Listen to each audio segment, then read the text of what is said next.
Hello,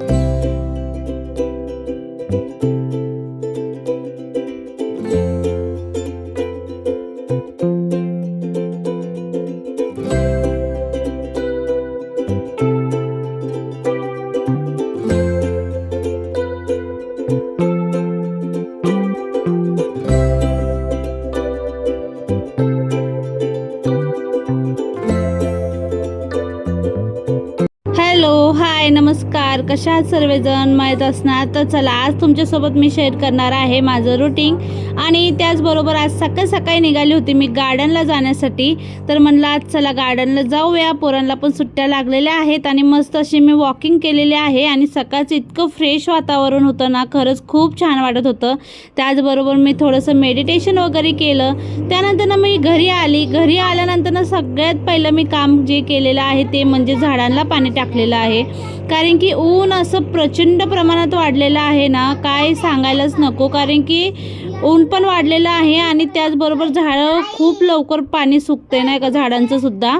मग तेच आता मी पाणी वगैरे पण वतून घेणार आहे आणि तुमच्यासोबत तेच रुटीन शेअर करणार आहे माझं मस्त असं सकाळ ते संध्याकाळ रात्रीपर्यंतचं रुटीन शेअर करणार आहे. तर त्यामुळे व्हिडिओच्या एंडिंगपर्यंत तुम्ही नक्की राहा. आणि हे व्हिडिओ तुम्हाला 9 ते 10 मिनटाचा वाटत असेल, पण ह्याच्यामध्ये पूर्ण दिवसाची मेहनत असते. त्यामुळे एक लाईक तरी पाहिजेलच नाही का. लाईक आणि एक कमेंट छानशी करत चला. त्यानंतर मग मी आंघोळ वगैरे केली. आंघोळ केल्यानंतर ना तुळशी माताला पण पाणी वगैरे टाकून दिलेलं आहे. आणि त्यानंतर ना आता मी देवाला सुद्धा नमस्कार करणार आहे. कारण की आजचा दिवस हा सुख समृद्धीचा आणि छान असं जावो हीच प्रार्थना मी देवापाशी करणार आहे.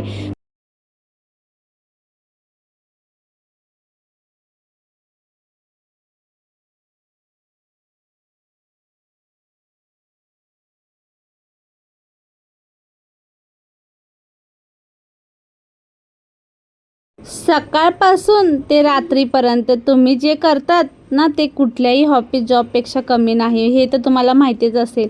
पण फरक इतकाच असतो ना की तुम्हाला सॅलरी मिळत नाही आणि त्यात सुट्टी पण मिळत नाही. आणि कधी कधी तरी खूप म्हणजे इतकं ॲप्रिशिएशनसुद्धा मिळत नाही आपल्याला. आपण इतकं कामं करतो की काय ह्या सर्व गोष्टीचं.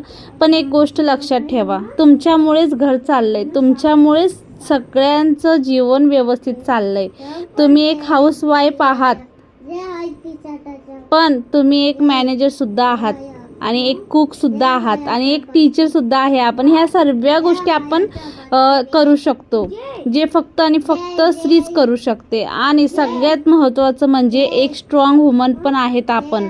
आणि कधी थकवा आला, आळस आला, कधी वाटलं माझ्यासोबत कोणच नाही, त्यावेळेस फक्त आणि फक्त स्वतःला एकच गोष्ट सांगायची, मी थांबणार नाही. कारण माझे स्वप्न अजून खूप पूर्ण झालेले नाहीत.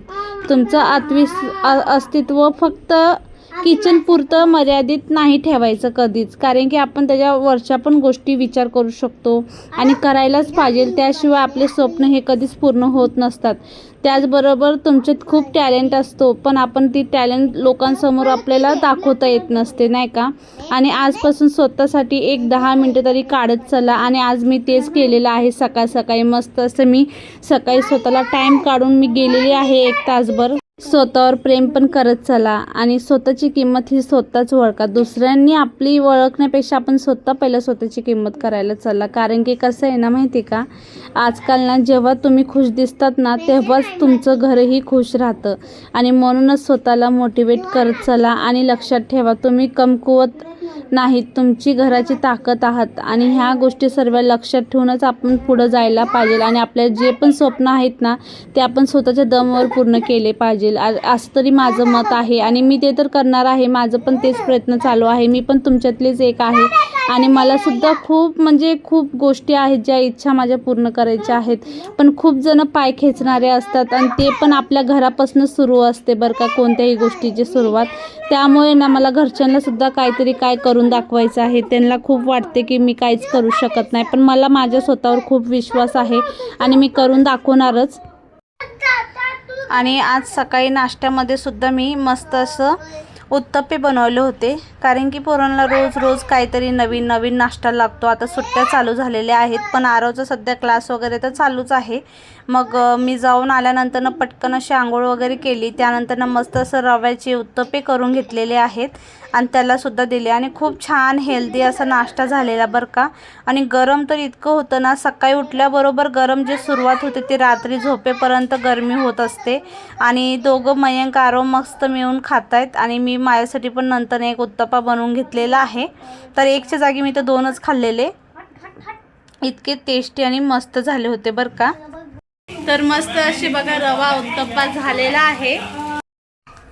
तर आता दुपारच्या जेवणामध्ये मी ना फक्त आमरस केलेला आणि त्याचबरोबर चपात्या केलेल्या, कारण की पोरांना खायचं होतं काहीतरी वेगळं आणि पोरांना नवीन नवीन रोज ना रोज खाऊसं वाटतं.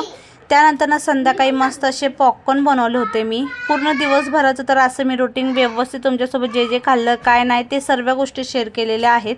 तर बघू शकता घरात किती छान असे पॉपकॉर्न तयार होतात. काय नाही, एकदम इझी आहे बघा.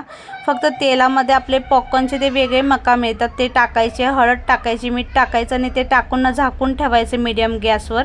आणि एकदम भारी हलका फुलका असा स्नॅक होऊन जातो नाही का. आणि पोरांनासुद्धा खूप आवडतं पॉपकॉर्न. आणि हेच आपण बाहेर घ्यायला गेलो तर 30 रुपयाला पॅकेट मिळतं, ते पण पूर्ण भरलेलं नसतं आणि ते तेल कसे वापरतात ते आपल्याला पण माहीत नसतं. त्यापेक्षा आपण घरात जे बनवत असतो ना ते सर्वात उत्तम असतं आणि खूप छान असतं बरं का. आणि सर्वांनी आवडीने खाल्लेलं. आणि त्याचबरोबर मी वरून ना थोडंसं काळं मीठ टाकलेलं आहे, अजून थोडंसं मस्त असे लागायला पाहिजे. त्यानंतर ना रात्री बघा मी इडली डोश्याचं पीठ वाटून घेणार आहे. आणि हे तुम्हाला पीठ ना आणि हे जे पीठ मी आता वाटणार आहे ना ते तुम्हाला उद्या दाखवेलच किती फुगतं आहे आणि किती नाही. आणि किती छान असे डोसे होतात ना, खूप मस्त. तर 2 वाटी तांदळाला मी 1 वाटी उडदाची डाळ घेते आणि त्यामध्ये अर्धा चमच मेथीदाणा टाकून ना असं मी माझं मेजरमेंट असतं इडली डोश्याचं. आणि ह्याच्यात तुम्ही डोसे बनवू किंवा इडली पण बनवा, 1 नंबर होणार. आणि दुसऱ्या दिवशी तुम्ही व्हिडिओ बघायला विसरू नका, त्याचे मी डोश्याचे वगैरे टाकणार आहे. आणि किती मस्त असं फुगलेलं ना पीठ, खूपच छान असं झालेलं. तर आता मी ना पीठ वाटून घेणार आहे चला पटकन असं. आणि त्याचबरोबर आपल्याला अजून एक त्यात गोष्ट टाकायची ती म्हणजे पोहे. तर पोह्यांना सुद्धा मी असं भिजवून ठेवलेलं आहे 1 वाटीमध्ये, तुम्ही बघू शकता. आणि ते पोहे सुद्धा व्यवस्थित आता शेवट जेव्हा आपण वाटू ना त्यावेळेस आपल्याला ते मिक्स करून वाटून घ्यायचं आहे. तर चला आता मी पटकन असं वाटून घेते, तुम्ही कंटिन्यू राहा.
तर आता फायनली बघू शकता माझं सर्व बॅटर असं वाटून झालेलं आहे आणि एकदम छान असं वाटलं गेलं आहे बरं का.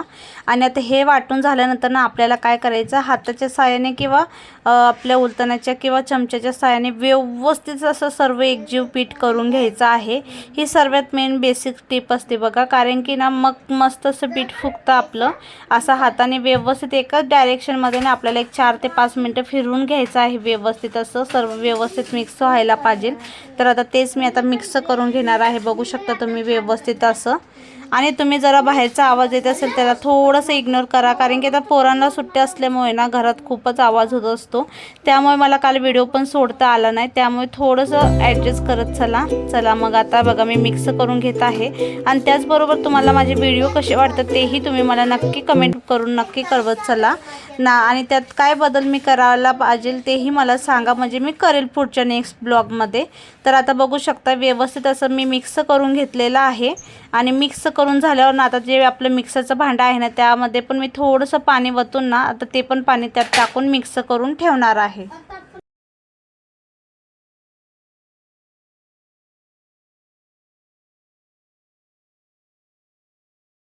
आता माझं पीठ वगैरे वाटून झालेलं आहे आणि आपल्याला हवा बंद डब्यामध्ये झाकून ठेवायचं आहे. आणि उद्याचा व्हिडिओ बघायला विसरू नका. तर चला बाय, टेक केअर.